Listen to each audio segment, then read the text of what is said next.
శ్రీ మహాగణాధిపతయే నమః. శ్రీమాత్రే నమః. కార్తీక దామోదరాయ నమః. ఈరోజు కార్తీక మాసంలో వచ్చే మంగళవారం, సుబ్రహ్మణ్యేశ్వర స్వామికి ప్రీతిపాత్రమైన రోజు, ఆంజనేయ స్వామికి ప్రియమైన రోజు. కాబట్టి ఈరోజు సాయంకాలం పూట మీకు దగ్గరలో ఉన్నటువంటి సుబ్రహ్మణ్యేశ్వర స్వామి ఆలయంలో కానీ, ఆంజనేయ స్వామి ఆలయంలో కానీ దీపాలు వెలిగించిన, దీపదానం చేసిన సుబ్రహ్మణ్యుడి అనుగ్రహానికి, ఆంజనేయ స్వామి అనుగ్రహానికి ప్రతి ఒక్కరూ సులభంగా పాత్రలు కావచ్చు. అలాగే ఈరోజు సుబ్రహ్మణ్య ఆలయ ప్రాంగణంలో లేదా ఆంజనేయ స్వామి ఆలయ ప్రాంగణంలో ఏదైనా వస్తువులు దానం ఇచ్చినా కూడా విశేషమైన శుభ ఫలితాలు కలుగుతాయి. అదేవిధంగా రేపటికి ఒక ప్రత్యేకత ఉంది. రేపు కార్తీక బహుళ పంచమి తిథి ఉంది. ఇది నాగదేవతలకు ప్రీతిపాత్రమైన రోజు. ఆధునిక కాలంలో చాలామందికి ఉన్నటువంటి ప్రధానమైనటువంటి సమస్య ఏంటంటే రాహుకేతువుల దోషాలు ఉండటం. జాతకంలో కొన్ని ప్రత్యేకమైన స్థానాల్లో రాహుకేతువులు ఉన్నప్పుడు వాటిని సర్పదోషాలు అనే పేరుతో పిలుస్తారు, లేదా నాగదోషాలు అనే పేరుతో పిలుస్తారు. అలాగే ఎవరికైనా జాతకంలో రాహుకేతువుల మధ్య గ్రహాలన్నీ కూడా బంధింపబడినట్లయితే దాన్ని కాలసర్పదోషము అనే పేరుతో పిలుస్తారు.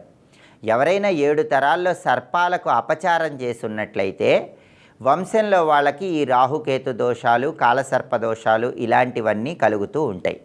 ఇలా జాతకంలో రాహుకేతు దోషాలున్నా, కాలసర్ప దోషాలున్నా ఆర్థికంగా ఎదుగుదల ఉండదు, ధనం ఎక్కువ ఖర్చు అయిపోతూ ఉంటుంది, ఆరోగ్య సమస్యలు వెంటాడుతూ ఉంటాయి, కుటుంబ కలహాలు ఎక్కువగా ఉంటాయి. కాబట్టి జాతకంలో ఉన్నటువంటి రాహుకేతు దోషాలు, కాలసర్ప దోషాలు వీటన్నిటినీ పోగొట్టుకోవటానికి సర్పదేవతలను పూజించే శక్తివంతమైన రోజు కార్తీక బహుళ పంచమి. కాబట్టి రేపు కార్తీక బహుళ పంచమి నాగదేవతలకు ఎంతో ప్రీతిపాత్రమైన రోజు. నాగేంద్రుణ్ణి పూజించడం ద్వారా సంపూర్ణంగా నాగదోషాలు, కాలసర్పదోషాల నుంచి బయటపడవచ్చు. రేపు నాగేంద్రుణ్ణి ఎలా పూజించాలంటే, మీ గృహంలో పూజా మందిరంలో ఒక చిన్న పీటను ఏర్పాటు చేసుకొని ఆ పీటకు పసుపు రాసి కుంకుమ బొట్లు పెట్టి ఆ పీట మీద ఒక ఇత్తడి పళ్ళెం ఉంచుకోండి. ఆ ఇత్తడి పళ్ళెనికి గంధం బొట్లు, కుంకుమ బొట్లు పెట్టి ఆ ఇత్తడి పళ్ళెంలో ఒక చిన్న నాగ పడిగను ఏర్పాటు చేసుకోవాలి. రాగి లోహంతో కానీ, ఇత్తడి లోహంతో కానీ చేసిన చిన్న నాగ పడిగను పూజా మందిరంలో పీట మీద ఇత్తడి పళ్ళెంలో ఉంచుకోవాలి. ఆ నాగ పడిగకు ఆవు పాలతో అభిషేకం చేయాలి. ఓం నాగరాజాయ నమః అనే మంత్రం చదువుతూ ఆ నాగపడిగకు అభిషేకం చేసుకోవాలి. 21 సార్లు ఈ మంత్రం చదవండి. ఆ నాగపడిగకు అభిషేకం చేసిన తర్వాత చక్కగా ఆ నాగపడిగను పొడి వస్త్రంతో శుభ్రం చేసుకొని ఆ నాగపడిగకు పసుపు, కుంకుమ, గంధం బొట్లు అలంకరించాలి. నాగపడిగ దగ్గర పుష్పాలు ఉంచాలి. ఈ నాగపడిగ దగ్గర మీరు అభిషేకం చేసేటప్పుడు కానీ, పుష్పాలతో అలంకరణ చేసేటప్పుడు కానీ, ముందుగా దీపాన్ని వెలిగించేటప్పుడు ప్రమిదలో నువ్వుల నూనె పోసి 9 ఒత్తులు వేసి దీపాన్ని వెలిగించాలి. దానికి కారణం ఏంటంటే, మనకి నవనాగ దేవతలు అని పురాణాల్లో చెప్పారు. జాతకంలో ఉన్న కాలసర్పదోషాలు, రాహుకేతు దోషాలు, నాగదోషాలు సంపూర్ణంగా తొలగిపోవాలంటే ఈ నవనాగ దేవతలను మనస్సులో స్మరించుకోవాలి. అంటే నాగపడిగ దగ్గర దీపం పెట్టేటప్పుడు ఈ నవనాగ దేవతలు 9 మంది నాగదేవతలకు సంకేతంగా ప్రమిదలో నువ్వుల నూనె పోసి 9 ఒత్తులు వేసి దీపం పెట్టాలి. అలా దీపం పెట్టినప్పుడు కూడా ఈ 9 నాగదేవతల పేర్లు చెప్పుకోవాలి. ఆ పేర్లు ఏంటంటే అనంత, వాసుకి, ఆదిశేష, పద్మనాభ, కంబళ, శంఖపాల, ధార్త్రరాష్ట్ర, తక్షక, కాళీయ.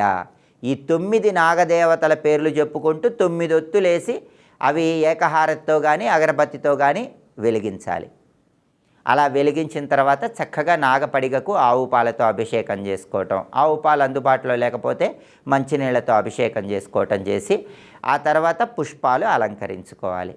ఇలా ప్రత్యేకంగా కార్తీక బహుళ పంచమి సందర్భంగా నాగపడిగకు ఎవరైతే అభిషేకం చేస్తారో, నాగపడిగకు పుష్పాలతో అలంకరణ చేసుకుంటారో, ఇంట్లో నాగపడిగ దగ్గర దీపం పెడతారో వాళ్ళకి సంపూర్ణంగా సర్పదేవతల అనుగ్రహం కలుగుతుందని తిథితత్వము అనే ప్రామాణిక గ్రంథంలో చెప్పారు. అలాగే పత్తిని తీసుకొని ఆ పత్తికి చక్కగా కుంకుమ బొట్లు పెట్టి పసుపు రాసి ఒక వస్త్రంలా చేసుకొని ఆ పత్తి వస్త్రాన్ని నాగపడిగకు అలంకరించండి. ఆ నాగపడిగ దగ్గర చలిమిడి కానీ చిమ్మిలి కానీ నైవేద్యంగా సమర్పించండి. కార్తీక బహుళ పంచమి సందర్భంగా ఇలా ఇంట్లో నాగపడిగకు పూజ చేయండి. సంపూర్ణంగా నాగదోషాలు కాలసర్పదోషాల నుంచి సులభంగా బయటపడండి. అలాగే మనకి రుద్రాక్షలలో నాగరుద్రాక్ష అని ఉంటుంది. చాలా శక్తివంతమైన రుద్రాక్ష. రుద్రాక్ష పైన ఒక సర్పం పడిగ వచ్చినట్లుగా కనిపిస్తుంది. దాన్ని నాగరుద్రాక్ష అంటారు. ఈ నాగరుద్రాక్ష కుజుడు, రాహువు, కేతువు, శని ఈ పాపగ్రహ దోషాలన్నీ పోగొడుతుంది. ఈ నాగరుద్రాక్ష సంపూర్ణంగా కాలసర్పదోషాలు పోగొడుతుంది.